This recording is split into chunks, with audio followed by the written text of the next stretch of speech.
You're listening to Dr. Karin, Love and Life, right now. I'm Dr. Karin Anderson-Abril. Psychologist, author, speaker, former professor, and musician. Learn how to have true intimacy. Drag down, knock out fights, and then have like really hot makeup sex, right? I'm all about living authentically and finding the best version of you and living life to its fullest. Don't stop that play button. Get connected. Marriage is great, but only if it's a great marriage. Fear can't live without thoughts to support it. Got the passion? Channel your path to a more authentic you, living an authentic life. Listen to Dr. Karin right now on Love and Life.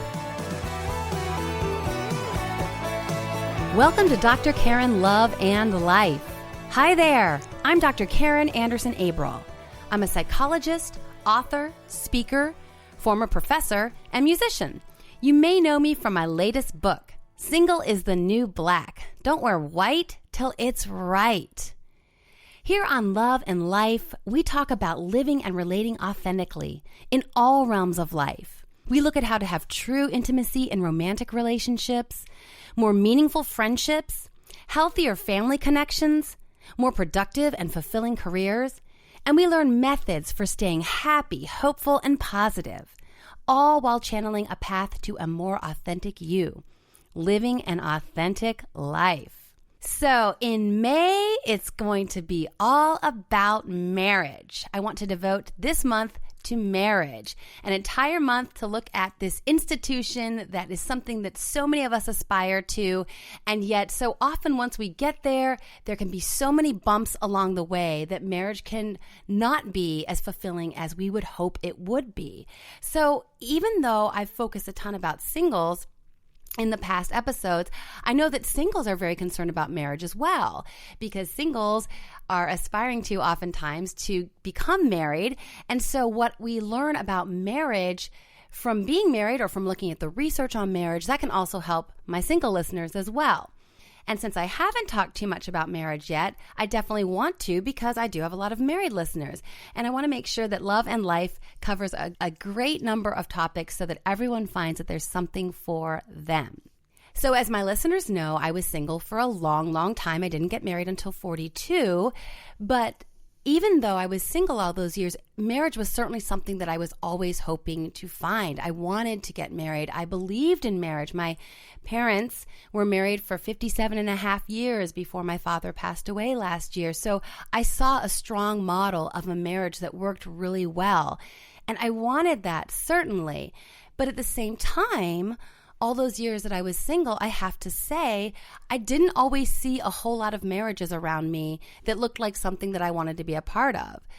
And so there's kind of that disconnect between singles wanting to be married and yet not always seeing really stellar marriages that are happening with their friends and family. And so, of course, there's that tension between what you want, but then also thinking to yourself, is what I'm hoping to find not realistic? Is that not really available to me? And as we've talked about in Love and Life, singles nowadays really expect a lot from marriage. I mean, they don't want to step into something unless it has, we've talked about Dr. Robert Sternberg's The Triangular Theory of Love, where we look at the three parts. We want that best friend, that intimacy.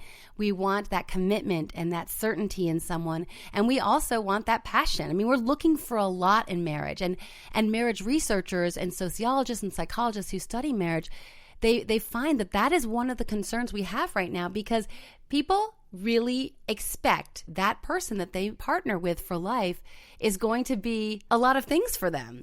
And maybe in our grandmother's day and our grandfather's day, they were probably more satisfied with something that was a little bit more, I don't want to say humdrum, but they were probably able to find themselves to be happier when their partner just maybe was a good father and paid the bills. But nowadays we want a lot. And so in order to get a lot out of marriage, I would suggest that we look to the research, because I'm a bit of a psych nerd.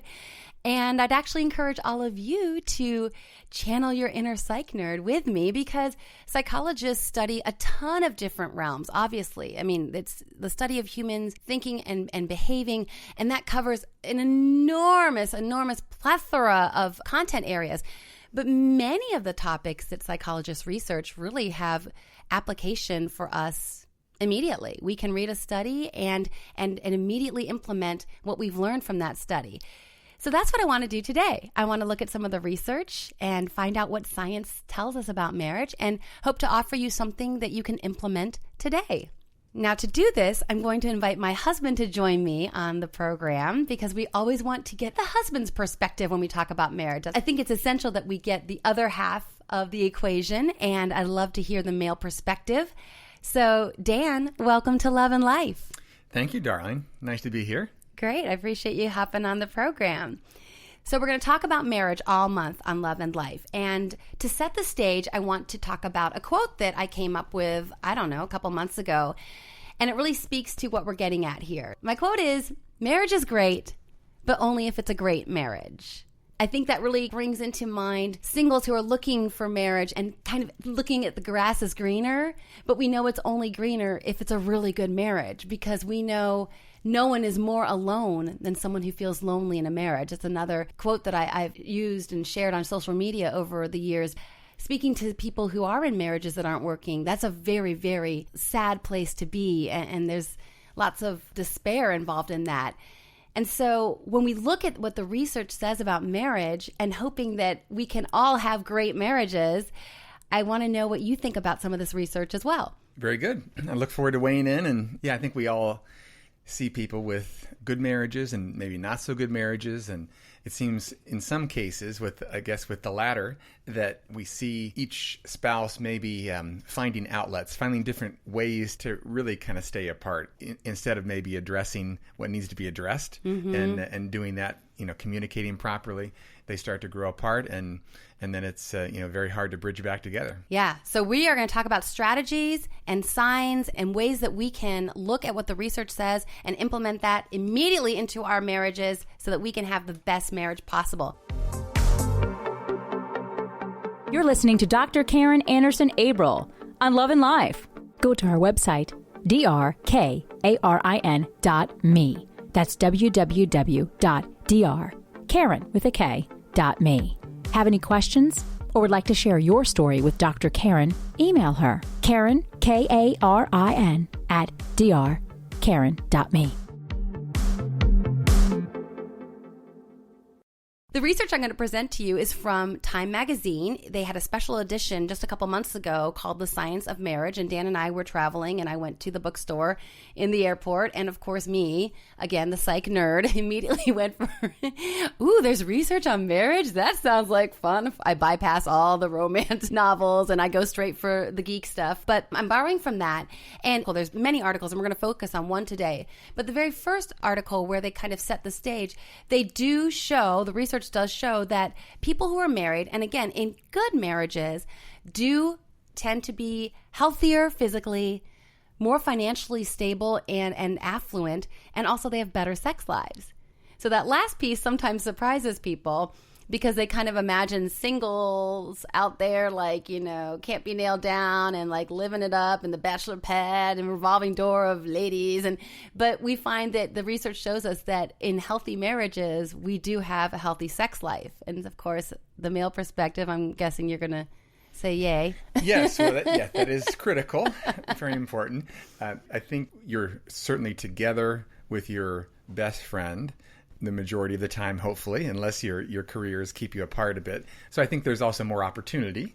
But I think that there's no question that passion in the marriage is key. Mm-hmm. Right. And we're going to talk about that because that's another thing that we see in healthy marriages. There's that appreciation for each other on a continual basis, which is hard because you're spending all this time together, and human nature, anything that we have in our life for a period of time, we tend to start taking for granted, which is something we need to stop doing. That's right. It's certainly human nature. And one thing I would say, and I guess it's maybe not fair to generalize all men, but I'll do it anyway. We're fairly simple beings in that we want appreciation and affection. And, the affection piece, certainly, being the passion and the sex life. But it seems like that those two things are really key to make me be positive in my daily life with my relationship with you, and you're great, of course, at both those things. But I think if there's a point to be taken away, that maybe a lot of people, to simplify things, kind of the 2 A's, just the appreciation and affection, I think are big keys when it comes to us men. We call those love and life hacks here on Dr. Karin, Okay. Love and I did Life. not know So we can leave listeners with a love and life hack about appreciation and affection. And and so we're going to get to that in just a moment as well. As we've been saying, marriage is great, but only if it's a great marriage. What research also shows us, I came across a study a couple years ago, again, highlighting and underscoring the importance of a good marriage.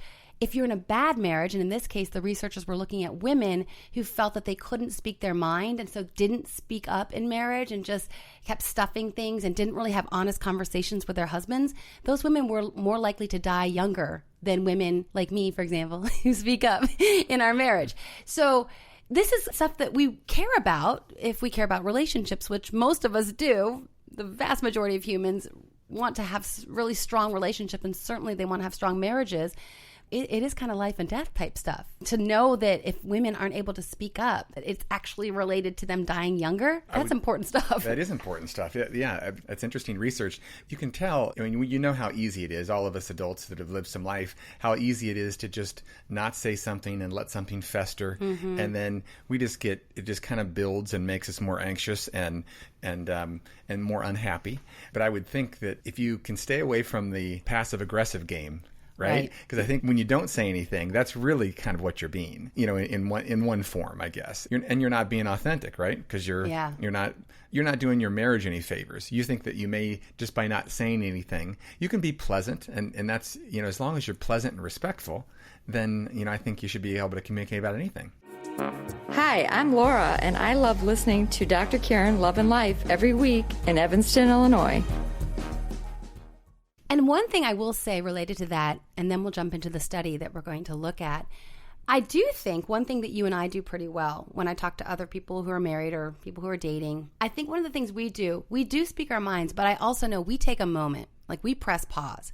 And I know I've done this to you where I've gotten, and I, based on my personality partly, but also because I know that sometimes that feeling that feels just so intense, if I give it like 5 minutes and just take some deep breaths and, say some prayers, I'm going to start to get rational again. That really intense emotion is going to be tempered by my rational thinking kicking in.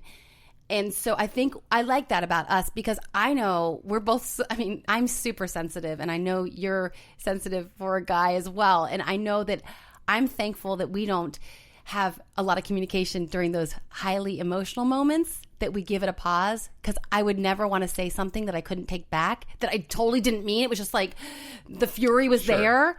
And so I like that about our communication. So, we talk about communication in marriage like it's this big thing that is so important, and it is a big thing, and it is so important, but we really have to unpack what we're talking about. Just to come out guns blazing, for me, would not work. If you would come at me that way, I would not respond well, and I don't think you would either. I think you're right, and I think what I was probably referring to more is going to sleep, for instance, with something that was really bothering you on your mind, and that was something that you certainly would be much more at ease if you got it off your chest.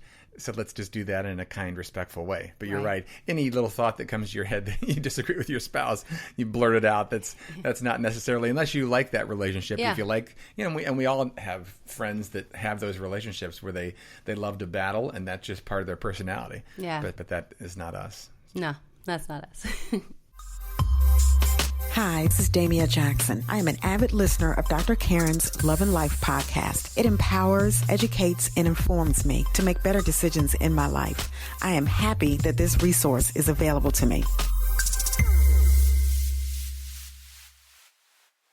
Okay, let's get into an article that I found again in this Time magazine kind of compilation of research on the science of marriage. And the article is called 9 Signs Your Marriage Will Last by Kate Rockwood. So Kate Rockwood went and just combed the research to find some of the main elements of marriage that are predictive of a long-lasting marriage. And so let's just go through these. The first one, I think, was actually a little surprising to me, and I think some of the listeners will find it surprising as well. So the first sign that your marriage will last is, 1, you dated for a while, but had your own place. And this is something that I think people find to be a bit counterintuitive, though this is not the first time I've seen this research to support the fact that if you live together before marriage, you're actually more likely to get divorced. And you're actually less likely to get married than someone who dated for the same amount of time but did not shack up or cohabitate. According to the research that Kate Rockford came across, 3 or more years of dating is optimal to ensure that your marriage will last once you do get married.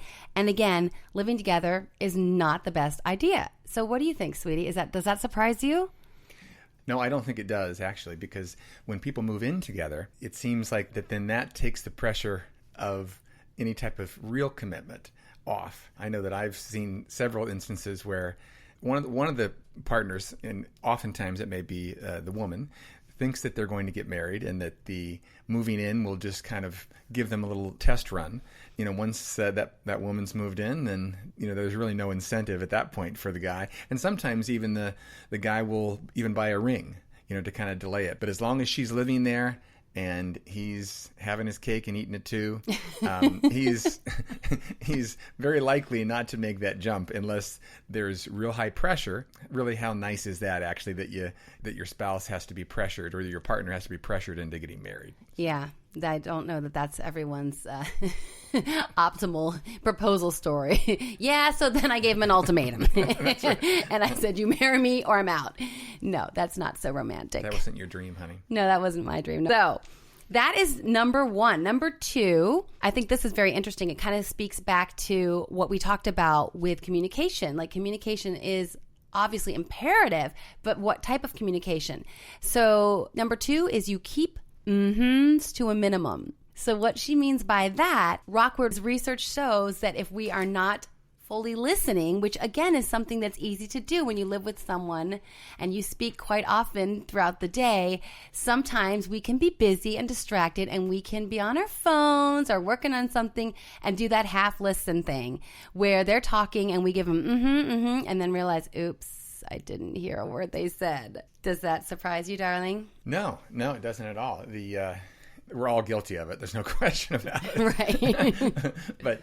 but I think you and I, we do a lot of eye contact. And I think that helps. And it doesn't always help because obviously, things can go on too long or who knows. And I think we try not to monopolize, either one of us monopolize the conversation. I think eye contact helps to avoid the Right. And this research was done by the Gottman Institute, which is one of the premier research organizations looking at marriage. And they've been doing studies for years and have a ton of data. And Gottman says that the way he says it, you said eye contact, he says turning toward the bidder. So the bidder is someone who's trying to engage and have a conversation. When they study couples, I mean, they actually have them talk to each other and they observe it. And so what they find is that if you turn toward the bidder and show interest and support, that alone predicts longevity in marriage. Interesting. Yeah. And so even when I read this the other day, we were traveling, and so we were together for a long period of time, and, you're reading the paper, maybe you want to tell me something, and I'm busy, writing, and just reminded me, you know what, Karin, this is the love of your life here. If he chooses to try to engage you in conversation and has something he wants to share with you, you waited a long time for this man. Turn toward him. So again, like that kind of research that I can immediately implement and be a better wife. Well, it's just respect, right? It is. You're right. And yes, a lot of that falls into a lot of categories, but respect is key. For sure. So number 3 is one that I think is surprising because, well, I'll just say it, and then you guys can figure out if it's surprising to you as well or not. So number 3 is you amplify your partner's positive. And I found this very interesting because what the research is showing here, and this is a study in the Journal of Personality and Social Psychology by researcher Shelley Gable, she's looking at when something positive happens to our partner, how excited do we get for them? Let's break out the champagne, and she finds that it's not so much how we handle each other's sorrow. That is not as predictive of longevity in marriage. Like, say you're going through grief because, you lost a grandparent or something, or my support to you, Dan, in those sorrowful moments wouldn't be as predictive of our longevity as how excited I get for when something positive happens to you. That was surprising to me. Yeah, no, that's interesting. Well, I think sometimes you can see where marriages kind of can become competitions a little bit. And I think that just shows a strong marriage where it's a great partnership. It's not competitive. Each person wants the absolute best for the other and is super energized when something great happens for the other person. And that's the way it should be. But sometimes what I've seen is if one of the spouses is in kind of a bad place, just mentally and emotionally, they struggle to be as happy or, like I say, energized as they should be for their spouse when something good happens. Yeah, and I wonder, too, I'm just thinking now, we have very different professional interests. You're so supportive of me, but it's not too many cooks in this kitchen, right? I'm the psychologist, right. You're the businessman. Right.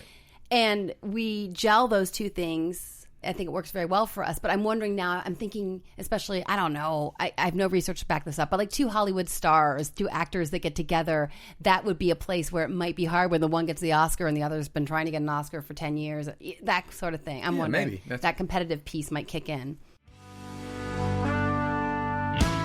Hi, I'm Michelle from Valparaiso, Indiana, and I listen to Dr. Karin Love and Life.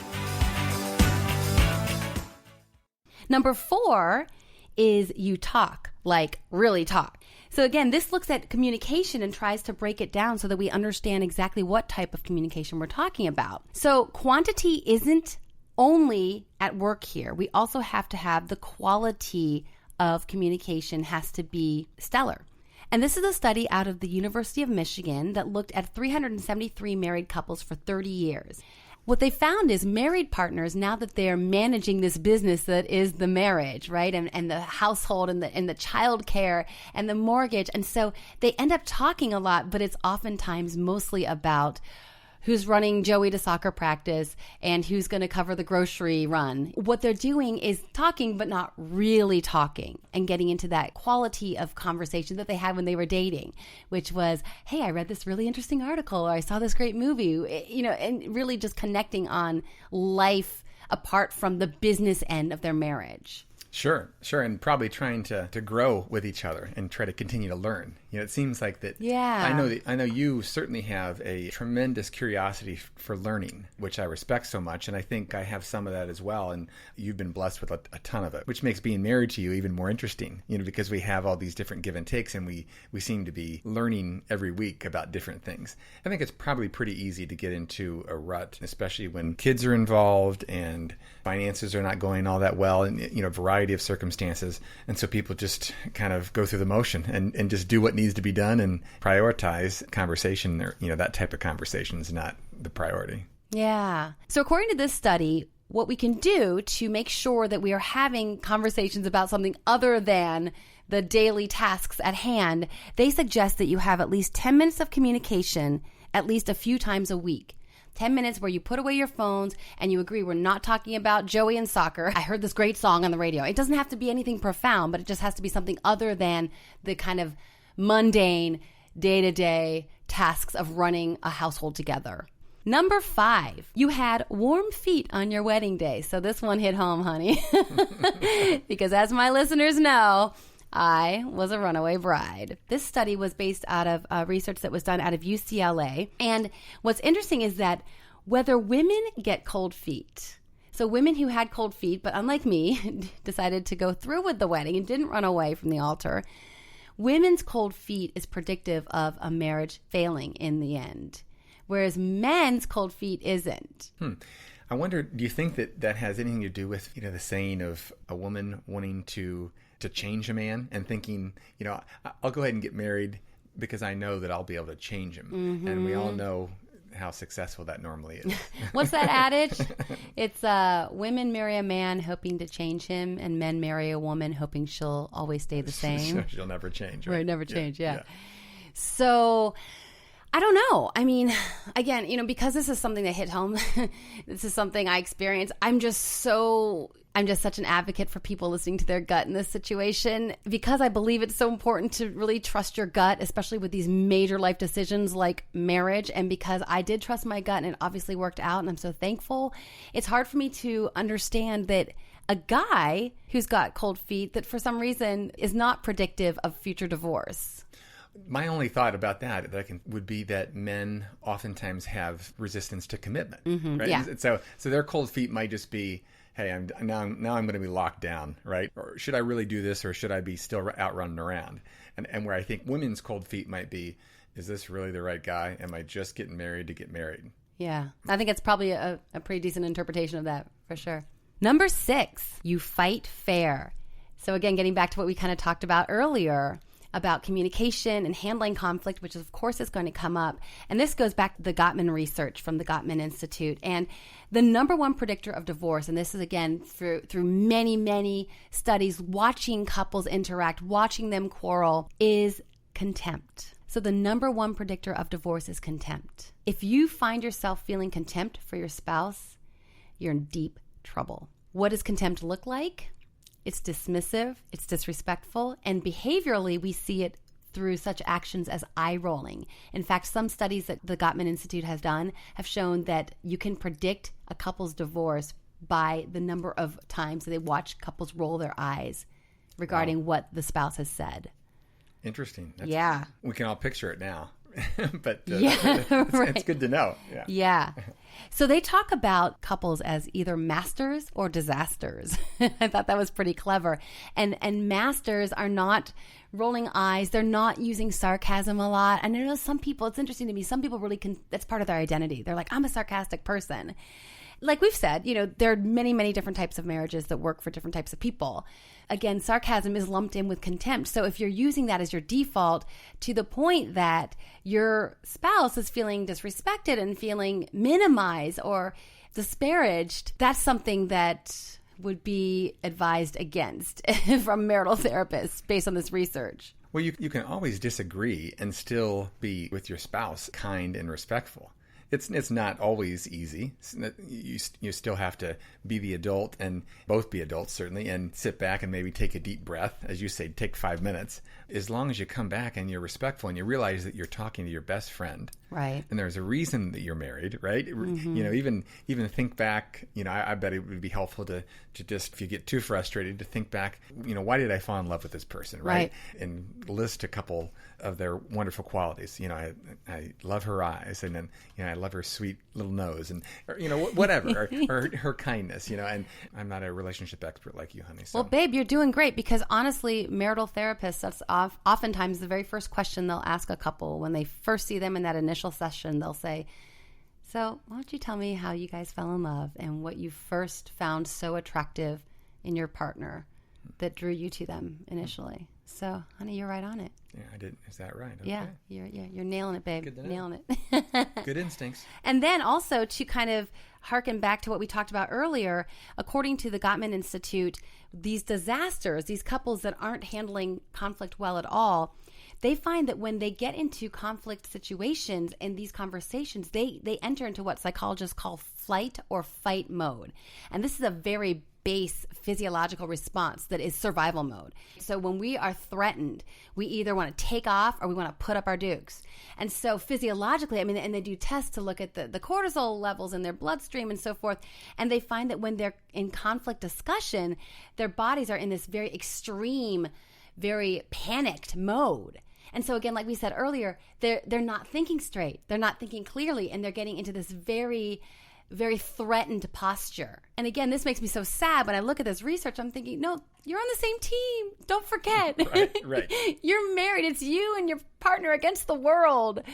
But they're losing that and then attacking each other. You can also sometimes be guilty of not giving your spouse the benefit of the doubt. A wife is off for a couple more hours than the husband expects her to be. And so he's thinking, what in the heck is she doing? Is she just flitting around and shopping and spending my money and, whatever. You could come back and find out that she was shopping for you, or that she was doing a nice thing for a friend, or being the kind person that you know her to be, right?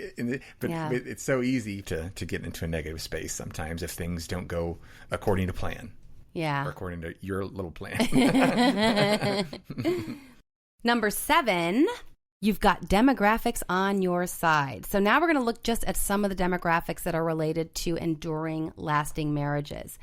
First of all, a college degree. So those who have a college degree, in this case, they were looking at women, 78% of them could expect to have their first marriage last 20 years. Whereas as opposed to women without a college degree, only 40% of their first marriages would make it to 20 years. For men, it's not quite as predictive of a lasting marriage, with 65% of college graduated men could expect to hit 2 decades of marriage compared to 50% for those with a high school diploma. So that's kind of interesting too.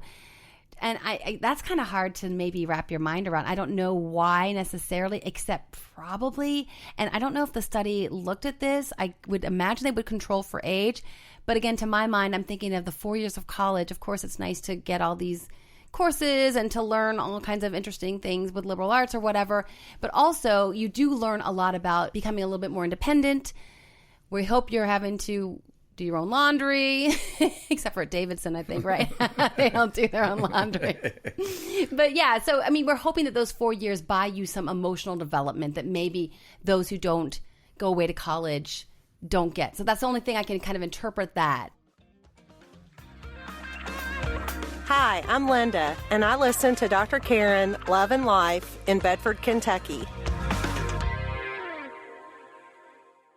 Number 7, age is another factor, which does not surprise me at all. And I've talked about on Love and Life before that there's quite a bit of research to suggest that the older we are at the age of first marriage, the less likely we are to divorce. And so we see, especially, for example, couples who tie the knot in their teens, which I'd love to know, just demographically speaking, how many are doing that nowadays. That doesn't seem to be something I see a lot of, but maybe it's still happening. But yeah, if you get married in your teens, you're significantly more likely to divorce than those who wed in their 20s. And according to the study, I've also seen at least 26. I've also heard 28. There's a couple different studies out there that are looking at that, but at least to get into your late 20s is predictive of being able to, once you get married, go the distance. Number 8, you both carve out me time. Now, this is something that certainly is interesting for me. Again, having been single so long, I didn't get married to be single. So I sit on the fence with this because I know, like, we just enjoy our time together so much. But when I was single, the notion of spending all day, every day with someone, that did kind of freak me out because I was so independent after all those years. I remember telling my friends, and they laugh now because this is actually what we have. I remember saying, I would love marrying a guy in sales, and he could go and travel for a couple days a week, and I'd have my space, and then we'd get back together and miss each other, and it'd be so great because we would really appreciate each other more because we didn't see each other all the time. Which is funny because you do travel, but because we get along so well, I travel with you most of the time anyway. So I don't feel that need anymore, but that was me in my single mindset being worried that maybe I wouldn't be so good married because I was pretty happy single, And I think both of us make our opportunities, though, to get our own me time. Yeah, for sure. You certainly, even though this country mouse moved you from the city down to the country, you still get your city time with your girls quite often, and I get plenty of guy time with my friends. So I think there's a healthy balance there. Yeah, and it's interesting because, again, now being married, if you did, we talk about like golf widows. I mean, that's a thing. I mean, like, I'd heard of that term years ago. And yes, you enjoy your golf. And I love when you go on your golf trips. And I know that you love that. And that's good, male bonding time. But if you were golfing so much that I felt like I was way down the totem pole of priorities for you, that would be so hurtful. That wouldn't work at all. So it's a delicate balance, and I think every couple has to work on it. And so then to combat the potential for boredom, this research is showing that when I have my me time and I have some funny, crazy story with a girls trip, and then you have your you time and you do your male bonding and come back with a funny, crazy story from your golf trip, then we get to share that, and I can't wait to share it with you because you're the love of my life, and I want to tell you every funny story that ever happens, and the same is with you. You want to tell me, and that just provides more stimulation and interest in the marriage. I think you're right. I think it adds excitement, and we're both storytellers, and so I think we both enjoy that whole process anyway, and so no, it's a lot of fun. And number 9, you cultivate a culture of mutual appreciation, which I love this. Again, looking at Gottman's research, the marriage masters, they are always primed and ready to note something they can be grateful for. And that is so powerful. I love that. According to Gottman, our research shows that a rich climate of appreciation is a big predictor of long-lasting, healthy relationships. People don't think their partner really needs it or already knows it, so they stop saying what they appreciate and start to take the person for granted. This goes back to what you were saying, appreciation and affection. That's right. And it's so easy to, if you're living with somebody every day and spending all this time with them, it's so easy to not say thank you and to just be a little bit more abrupt, right? Because that's kind of the pattern that you get into. And I think it's really important to treat your spouse very respectfully, and appreciation is part of that. Some more research that relates to all this shows that men have an even greater need for affirmation than women. Honey, there you go. You are like straight up relationship expert. What's going on? There you go. Oh my gosh. I don't know, honey. It's just good parents, I guess, huh? Yeah. For sure. Got lucky. But another thing that I love, and I remember, so my best friend from high school, Kate Gailey, who is an avid listener, thanks, Kate. We were talking, it was during my bachelorette party, and she came up to Chicago, and we stayed in the hotel room, and we were having a drink after one of the parts of the weekend. Of all the marriages that I saw, and I mentioned earlier that I didn't always see marriages that looked so appealing to me, but Kate and Mike have a great marriage, and I remember sharing that with Kate, like, your marriage is something to aspire to for sure. And she's like, Karin, and she'd been married like 10 years by then, maybe more. She's like, Karin, I don't know why people try to say that marriage is so hard. She's like, you spend your life with your best friend and you treat them like your best friend. Well put. I know. And I was like, and I told her, and again, I hadn't been married yet, and he'd been together almost 2 years when we got married. But I remember thinking, I get that. I resonate with that. Why would I say anything derogatory or demeaning or hurtful to you that I would never say to Kate, for example? Like, why would I do that? And so I loved that, and I was encouraged. And 5 years in, we're about to celebrate our 5th year anniversary. And 5 years in, I remember that conversation, and I think we've done that. I think we treat each other with the same respect, and of course even more respect really, than we would our friends. So just to leave the listeners with a love and life hack, I'm going to steal one from my husband. Affection and appreciation. Now, affection, not all of us are touchy-feely people. And remember, we talked about the love languages a couple episodes ago. So if you need to refresh on what that means, go back and check out that episode. But most of us want some sort of affection at some point in time in our marriage. So understanding what your partner needs in terms of affection and certainly appreciation. We all want to feel appreciated in life. We want to feel appreciated in our jobs. We want to feel appreciated in our families. We want to feel appreciated with our friendship groups. So of course we want to feel appreciated in our marriages. So the love and life hack for this week is give your partner some affection and appreciation. Double A's. All right. Sounds good. You can find me at my website, www.drkarin.me. At Twitter, I'm at Dr. Karin Anderson. Facebook, I'm Dr. Karin Anderson Abril. On Instagram, I'm Dr. Karin, Dr.Karin. I would love to hear from you. You can email me your story or ask me a question. I'm at Karin, Karin, at drkarin.me. Thanks for subscribing on iTunes. I can also be heard on Stitcher, Spreaker, and SoundCloud at Dr. Karin Love and Life. If you head over to my website, please sign up for my Riff on Relationships. I send out 1 to 2 emails per month letting you know what I'm blogging about and what we're covering on the podcast. Please let me know if you have any topics you want me to cover. I want this to be your show as much as it is mine. Thanks to my producer, Michelle Musso, and my communications manager, Dale Gregory, and to my husband, the love of my life, Dan Abril. Remember, marriage is great, but only if it's a great marriage. Take charge of your thoughts. Take charge of your life. This is Dr. Karin Anderson Abril. Thank you so much for listening, and until next time, make it a great week.